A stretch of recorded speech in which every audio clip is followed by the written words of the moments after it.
Hey guys, welcome back to What's Inside. Today will be episode 3, where we're dissecting a thermometer. So this is a 30-second digital thermometer. This is your standard thermometer, which tells temperature and can be measured in both Fahrenheit and Celsius.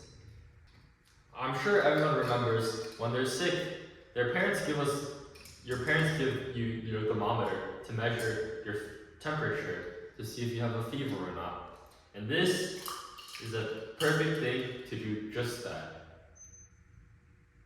And it makes some noise too.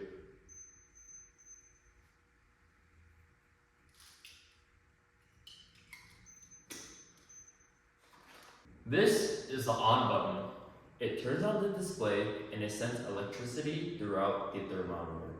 What it also does, by sending electricity to the sensors, it allows for the sensors to start capturing real-time temperature data from this metal tip. And the metal tip ensures that temperature will flow smoothly and be accurately measured. Let's get to dissecting. Let's start dissecting it.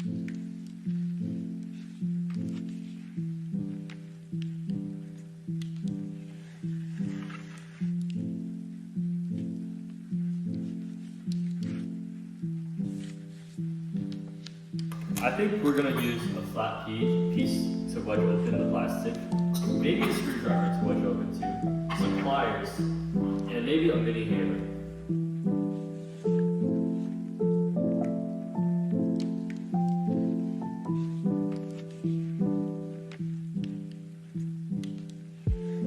So while William's trying to get the plastic piece off and expose the inner PCB, I'll explain to you what these things do. So we have the case, which is obviously just a case. It's a protector for the thermometer in case it gets dropped, and it's just an extra layer of protection. And then we have the plastic shell. Plastic shell allows for protection for the inner PCB, and it allows for effective temperature readings. Like I mentioned before, the metal tip works well in transferring the temperature, and this little button with the silicone piece on the inside works effectively to activate the push button sensor.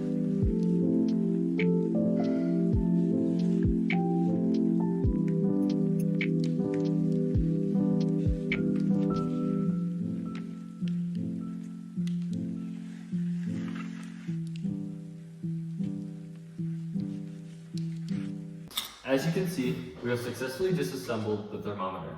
Our final part of the piece is the PCB, display, and the sensors.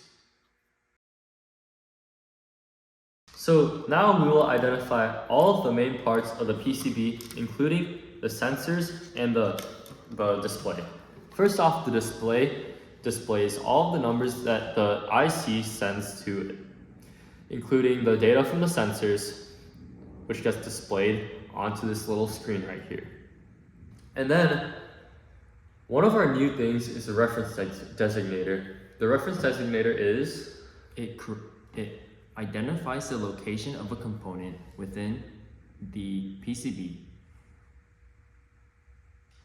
This way, it directly goes to that location.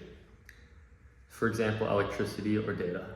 And then, we have the capacitors. We have C1 and C2. C1 and C2 are just normal capacitors. They send the electricity in correct amounts to different parts of the PCB and ensure that correct electrical flow is used. And then we have the sensor nodes. The sensor nodes attach to these little red things in the sensor and take the data, and through here they go to the IC, and from the IC they go to the sensor. Again, the IC is the brain or the heart of the PCB. It contains millions of transistors that do all the computing, do all the data collection, data analysis, and sends all of the correct electrical signals and data to every single part of the PCB. And then we have this push button sensor here. This push button sensor is what we saw with the on button. The on button is like when pressed, it sends the data through the sensor to the IC and and the IC can decide what to do with that. Push buttons right here. And then we have the battery. We have the battery, which provides the thermometer enough electricity to function. The electricity from the battery goes through these little nodes right here and spreads throughout the PCB.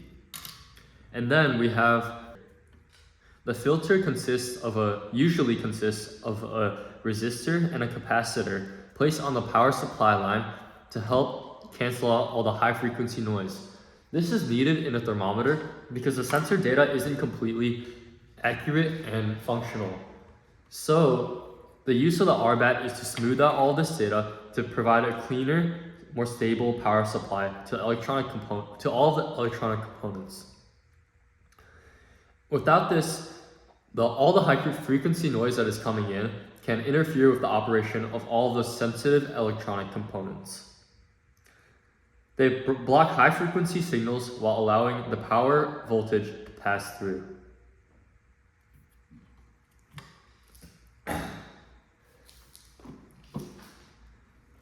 And that's what's in the PCB of a thermometer. On to the reassembly.